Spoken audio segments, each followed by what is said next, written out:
New tonight at 10, a former Spokane radio host will serve at least 15 years in prison for sexually abusing two young boys. KREM 2's Kris Seibers takes a look into the investigation and the 51-year-old's connection to the Inland Northwest.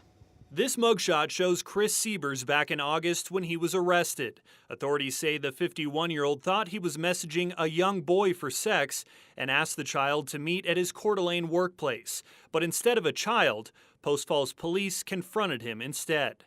Kootenai County prosecutors say this was the final step in a lengthy investigation. Police say Seibers abused a 14 to 15-year-old boy last year, and the child's mother called them after finding evidence on her son's phone. Officers used a burner phone posing as the boy to reconnect with Seibers. Their plan worked. Police say Seibers, believing he was messaging the boy, agreed to meet up for another sexual encounter and was arrested. During their investigation, detectives say they learned Seibers molested a different boy between 2015 and 2017. Seibers is a former local morning news radio host and was involved with the Coeur d'Alene Summer Theater, acting in a play a month before being caught.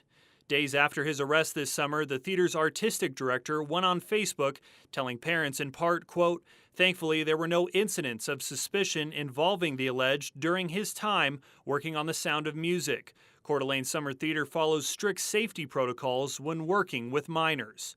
Seibers pleaded guilty in early October to 2 counts of lewd conduct with a child under 16.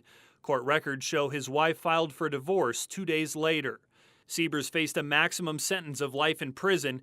Kootenai County prosecutors recommended 35-year sentences for each count with parole eligibility after 15 years.